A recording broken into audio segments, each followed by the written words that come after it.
Hey there, Tony here from e-commerce marketing school, and welcome back. On this episode, we'll chat with Carley Palm about the psychology behind good email design.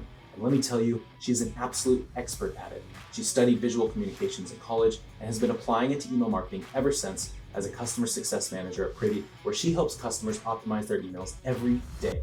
So let's learn how to write some emails. Hey Carly, how's it going? Welcome to the show. It's going good. It's an honor to be here. Thank you. How are No, you? I'm good, but the pleasure is mine. I mean, I may be on the podcast a lot, but you are the expert that we are bringing in. So let's pick your brain.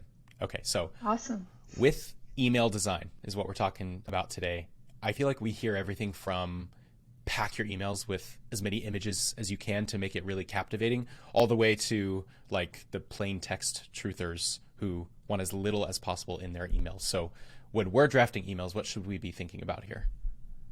Yeah, I think that email design is something that a lot of people can really overthink. So hopefully we can help guide you through that today. I think that to start, there's two really hard truths when we think about email design, and that's people have very short attention spans, and very few people will actually read your emails. And piggybacking off of that, there's actually a couple studies that are done by this organization called the Nielsen Norman Group. And to give you an idea of how much time people spend in emails, it's less than a minute. It's usually like 51 seconds. Yeah, that sounds And right. then, yeah, less than 20% of newsletters are actually read in full. So it's a very small amount of people that actually spend time in your emails. I guess that makes sense because I mean it's shocking to hear the percentage, the low percentage, but I don't spend any time in emails. I look for the main snippet and I move on. Right. Exactly. Yeah, Yeah. totally. Awesome. Um, so in terms of not spending any time in your emails, I mean, let's say I subscribe to, I don't know, this is going to be, I don't know, Lego, right? Because I love building Legos. There's like 10 Legos over here. And I always want to know when there's like a cool collector's one, but I don't read all their emails all the time. So Yeah. why is that? Yeah, so that's where things can feel a little overcomplicated, but the answer is actually pretty simple, and it just comes down to human behavior. So, as it was in the early 2000s when email marketing first started, and it will continue to be, people just don't want to waste their time or effort. And it really kind of comes down to like cost versus payoff. So, it's kind of a primitive concept. It can be studied in nature as well as email marketing. So, Really? if you think about yeah, if you think about how an animal will evaluate the overall cost of going after prey and what the payoff will be, like that's the same with consumers. They're not going to, spend 15 minutes of their workday when they have a ton of really important things going on to read your email and spend money on something that they might find has no benefit to them. So, a good visual of that is you're never going to find a lion chasing a squirrel for like 2 hours. Like, that doesn't make sense. All that Oh, time and wow. energy, yeah, all the time and energy that they burn on chasing that little creature, like, they're not going to get that back from that kind of Sure. animal. So, yeah, But they would spend that amount of time on a deer or whatever they hunt or something like that. And that's the equivalent of like a exactly. really good email that they like. Exactly. Yep. Huh. And so another concept you can think of is there's two, laws in psychology. There's Hick's law and analysis paralysis, and really both of them just kind of revolve around the more options and the more stimuli that you put in front of someone, the more likely you are to lose them. So if I open Interesting. an email and I see, 20 different images and all the text is really close together and I can't find anything that means anything to me, Yeah. I'm just going to back out. I'm not going to read that. Yeah, no, absolutely. That rings a bell. I talked about this on the podcast, I think a couple episodes ago, but I went on this site called Adorn, or I think it's called Hello Adorn. hmm They make jewelry, really beautiful jewelry. Not like too beautiful. I can't afford crazy beautiful jewelry, but I mean, like it's really simple gold rings or whatever. And got them. Like, there's like a 3 ring pack for my wife, and their email the next day was that right after it was delivered, the email was, did it fit? Click here to do an exchange. And to me, that was really, really interesting because you typically don't want to shove it in people's faces that they want to do an exchange. But I know that that's really, really frustrating when you can't find a way to exchange your stuff or whatever. So instead of being like, hey, I hope you liked this, we have this one also, and this one in rose gold, and this one, and this one, and the very bottom do, this one thing. I think I see what you're saying. Like, I Yeah, would get way too overwhelmed with all the different options on a thing. exactly. And that kind of paralyzes people, and then it does exactly the opposite of what you want. They're not going to take action on your email, they're just going to completely back away from you. Mhm. Interesting. I wonder. Okay, so there was this email subscription that I was part of where I don't think that's not the right way to say it. I was getting these emails. I signed up for this newsletter, and there was this guy who only did plain text, and it was like a news. I really wish I remembered what it was so I can say it. It was whatever. Anyway, so he just gave the news, and he only gave the headlines. So his email would have um, the title, so the day's date. It would have Mhm. five titles, so just like one line titles of, let's make some up. It would be like, Artemis 1 mission launches into space. Speaker of the House was voted in. XYZ, blah blah blah. These five things, and there were just links to those things. And at the very bottom, he didn't have anything else except a button that said, "Support me on Patreon," right? Because he was self-funded. Mhm. And the unsubscribe. He didn't worry about follow me on social. He didn't worry about go to my website, follow me on social, get merch, get this, that, or the other. And so at the end of the year, he posted an update about email strategy because a lot of people were. He got huge, right? And a lot of people said, "What is the secret? Like everybody reads your emails." I wish I remembered what it was called.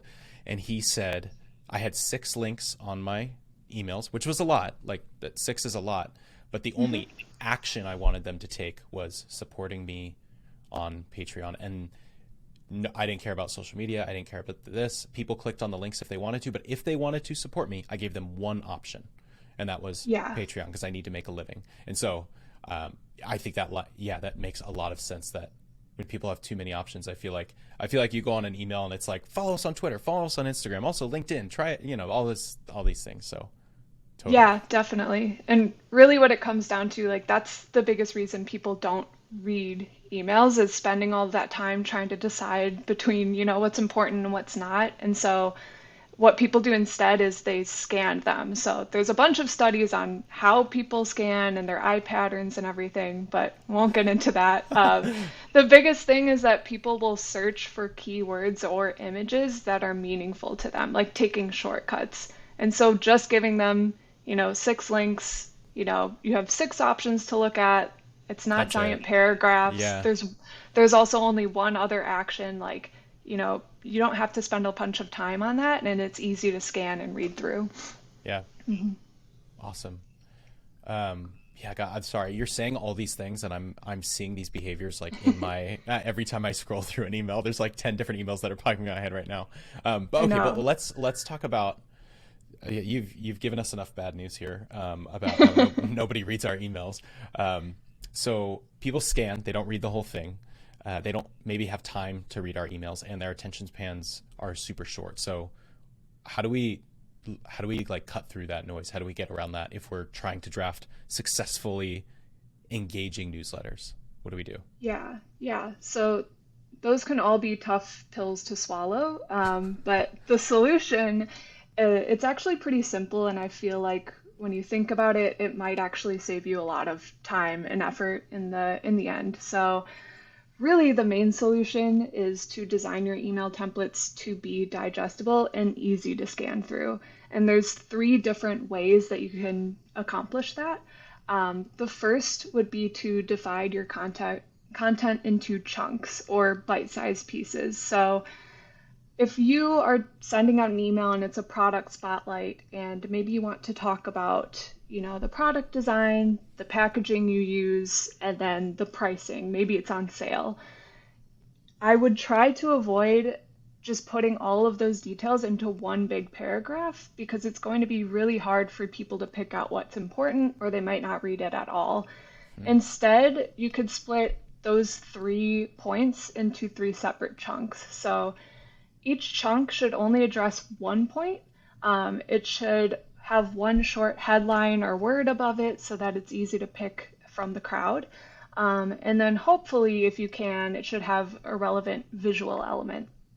Um, so I don't know if that makes sense, but it just kind of makes it more digestible. Like literally, if you think about bite-sized pieces versus a giant, meal for someone to break down. That totally makes sense because I'm seeing this. I think we've probably been seeing this for a while now, or they've been doing it for a while now. But I see it in blog articles or news articles where I click on something that I want to read, and I want to find like the quote I'm looking for or the specific part I'm looking for. And I used to hate on it. Like, why can't they just use normal grammar or like sentence structure and just use paragraphs?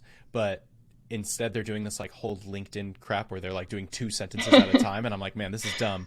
But now I appreciate it because I can go through, find exactly what it is because they're separated into to separate thoughts. So that makes a ton of sense, that one. Yeah, yeah. And then going off of that idea, the second tip would be to prioritize your messages. So if you have those 3 different ideas, like product design, the packaging, and pricing, if your product's on sale and this is like maybe it's a limited amount of time, that should be your priority because, there's a call to action associated with that. So put the pricing or the sale first in your email with the button to shop now, because really what you want people to do is buy the product. You can put everything else in chunks below it. But really, for those people who open your email, they don't scroll, they don't read.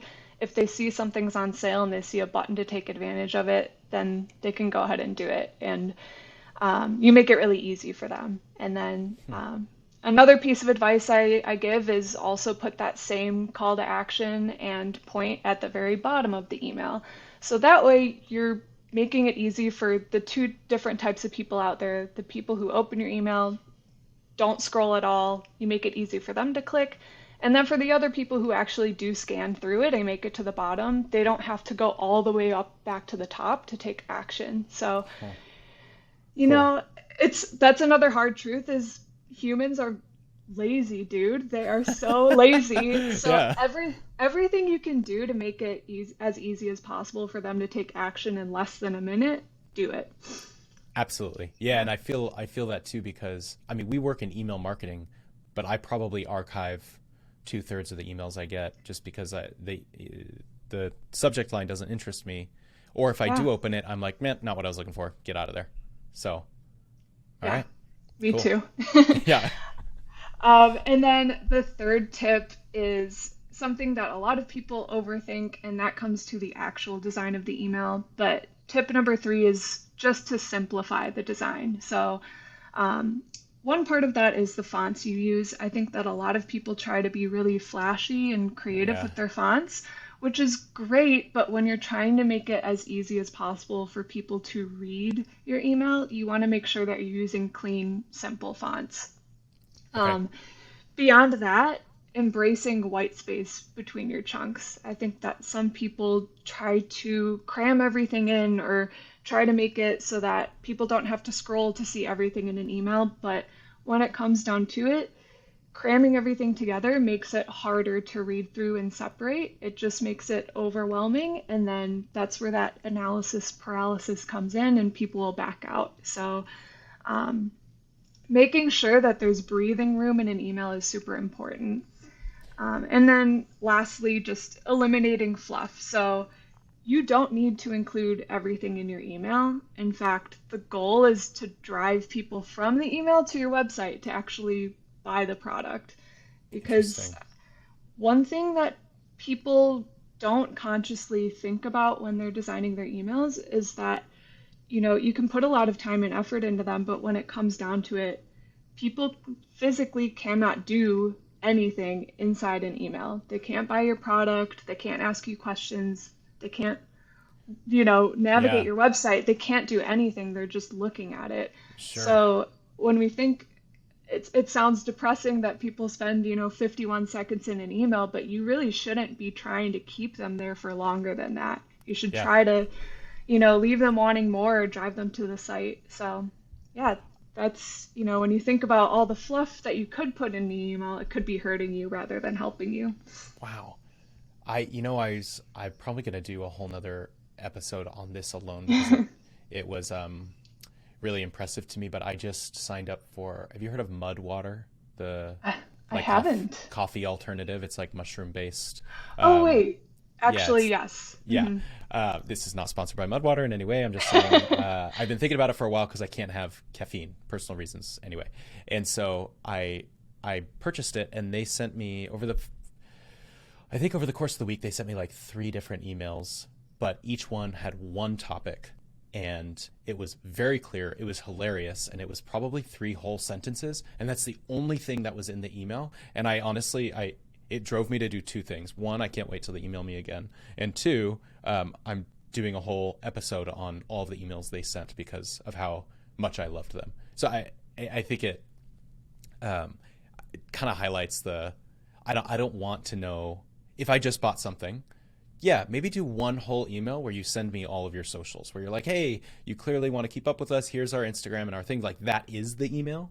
But if I'm there saying, hey, I wonder where my order is yet, don't give me like a snippet of that and then things that are on sale, and then talk to me about your podcast and your blog and all of your socials and the founder story all in one. Like, I don't care. That makes total sense. Yeah. Well, dang. Wow, you just dropped a whole mess of knowledge on us. Thanks, Carly. That was great. Thank you. It was fun to nerd out on here for a little bit. No, of course. And I know that I said this earlier, but Carly's been studying kind of the psychology behind good email design for a long time. She started all the way back in college and has been applying it to this kind of her whole career. So, Carly, thank you so much for coming on and sharing with us. This was awesome. Yeah, thank you. Awesome. And thank you to everyone who's listening as well. If you're listening to this podcast and just listening to it, you can actually watch it on YouTube. You can see Carly and I's faces as she's in Chicago and I'm in California, and for some reason it's brighter where she is. Anyway, I'm not jealous. And you can watch it on YouTube on the Privy channel. So it's just Privy. But if you want to see us in your social feeds, you can find clips from this episode and all future episodes on Instagram at Ecom Marketing School. And if you're on Twitter, you can find me at Tony from the Pod. So thanks for listening, and I will see you guys next time. Bye.